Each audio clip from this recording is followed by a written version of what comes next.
powered, power plant, horsepower, powered, horsepower, powered, horsepower, powered, horsepower, horsepower, power. I just love it. But big BHP costs you big bucks. So what car provides you with the most power for your pound? Well, this does. The 284 horsepower Chevrolet Camaro Z28 Coupe. Anything else with this sort of grunt will cost you over 30 grand, while this can be yours for under 23. And just listen to this.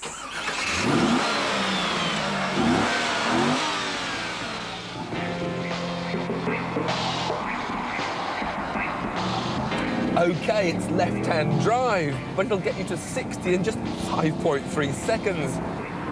It flattens your back into the seat under acceleration, but it's all a bit too born in the USA for me.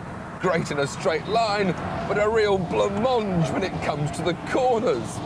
There must be something else that'll give me the same bangs per buck.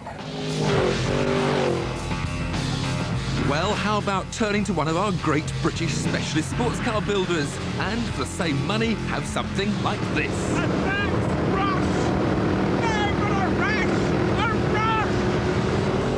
This version has a 4.8-litre Rover V8 shoehorned into the front, pumping out 305 horsepower.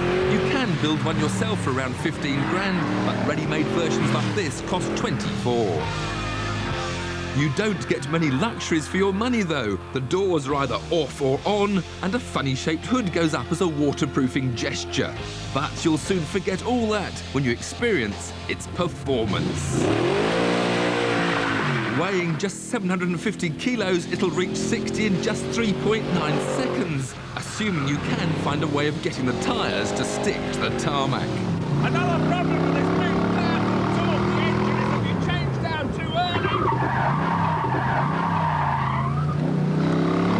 it locks up the rears.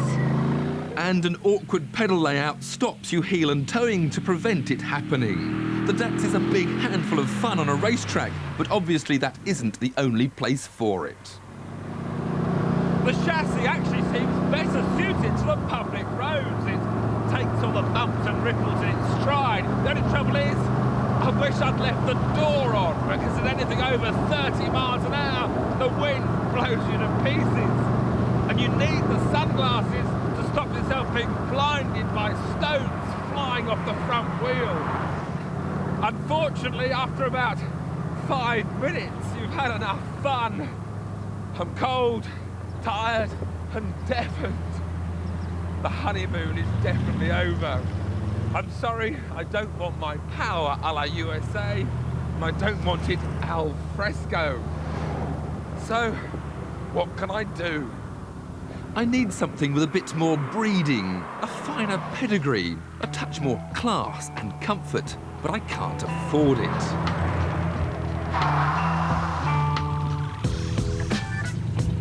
Unless I go second-hand and just look what I can buy for the same sort of money.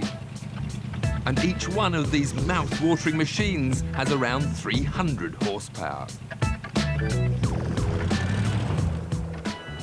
So what will it be for me? Well, this 350 horsepower Aston is mightily impressive.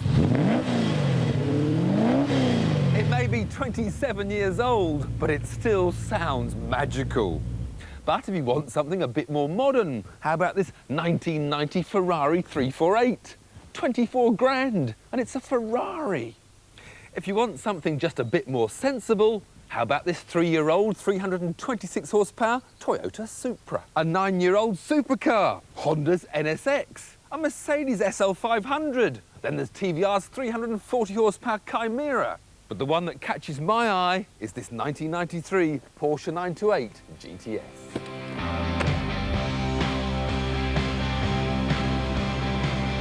The GTS was the last in a great line of 928s, a cavernous coupe that is half hatchback, half supercar, with a V8 in the front producing 350 horsepower.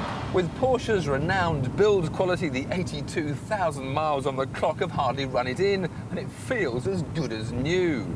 True, the ride isn't the smoothest, with its stiff suspension and fat tyres, but the 928 is a brilliant all-rounder and great fun to drive.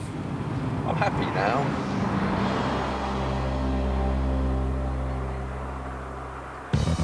Next week, a special edition of the programme. It's the Top Gear JD Power Customer Satisfaction Survey. Remember, this is when you tell us what it's like to live with the cars you buy.